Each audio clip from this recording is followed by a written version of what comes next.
मेरे भाई की शादी है यार।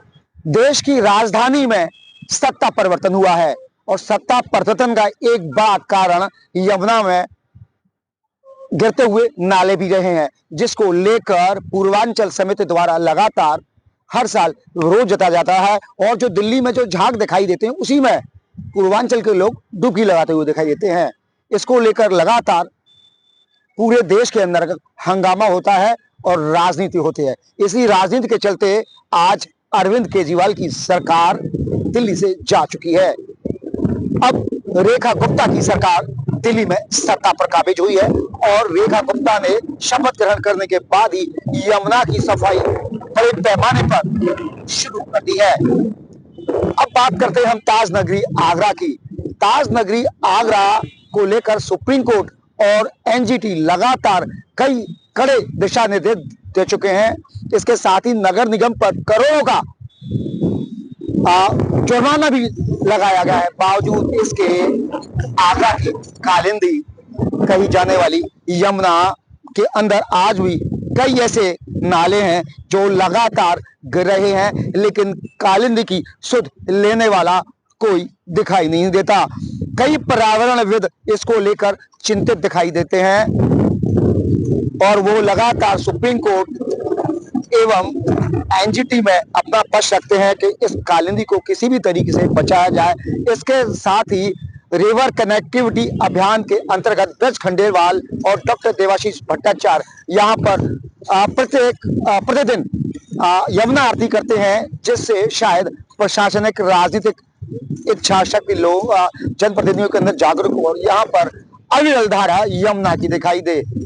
यमुना तो अविरल नहीं हो रही है, लेकिन ताज महोत्सव आयोजित किए जाने वाले 10 दिन के महोत्सव में ये 10 दिनों के लिए यहाँ पर काशी की तर्ज पर ये स्थल जरूर बना दिया गया है और यहाँ पर लगातार जब तक ताज महोत्सव चलेगा तब तक यहाँ पर काशी की तर्ज पर यमुना आरती होगी। इसको महाआरती नाम दिया गया है और यह पिछले 1 वर्ष से इसकी शुरुआत की गई थी। अब इसको नियमित तरीके से ताज महोत्सव में ही शामिल कर दिया गया है। अब सबसे बड़ी बात है, जिस तरीके से दिल्ली के अंदर सत्ता का संग्राम हुआ और अरविंद केजरीवाल को इस यमुना के चलते सत्ता की बागडोर से पीछे जाना पड़ा, उनको अपनी सत्ता गंवानी पड़ी। क्या आगरा के जनप्रतिनिधि, जिनकी सरकार डबल इंजन की सरकार है, दिल्ली में भी उनकी सरकार है, उत्तर प्रदेश में सरकार है और उत्तर प्रदेश के मुखिया योगी आदित्यनाथ यमुना और गंगा मैया पर एक तरीके से न्यौछावर होते हुए दिखाई देते हैं, बहुत काम करते हुए दिखाई देते हैं। इसमें किसी को शक भी नहीं होना चाहिए।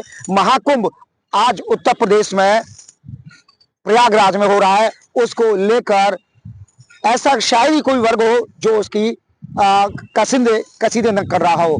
तो इससे साफ समझा जा सकता है कि सूबे के मुखिया योगी आदित्यनाथ यमुना और गंगा की अविरल धारा को लेकर काफी चिंतित हैं। लेकिन आगरा के जो राजनीतिज्ञ हैं, आगरा के जो जनप्रतिनिधि हैं, उनके अंदर शायद इच्छा शक्ति नहीं है। यही कारण है कि आज कालिंदी की ये दशा है। कालिंदी की आवाज उठाने के लिए, कालिंदी में गिरते नालों को बंद कराने के लिए, उनको टेप कराने के लिए सुप्रीम कोर्ट ने कई बार दिशा निर्देश दिए हैं, लेकिन प्रशासन अधिकारियों और राजनीतिक यानी कि जनप्रतिनिधियों ने अभी तक ऐसी कोई इच्छा शक्ति नहीं दिखाई दे गई। अब देखना होगा जिस तरीके से दिल्ली की राजधानी दिल्ली में, राष्ट्रीय राजधानी दिल्ली में जो बड़ा काम यमुना में दिखाई दे रहा है, क्या उत्तर प्रदेश के इस शहर यानी मोहब्बत के इस शहर में कालिंदी में दिखाई देगा, या आने वाला वक्त बताएगा। प्रदीप रावत, उत्तर प्रदेश टाइम्स, आगरा।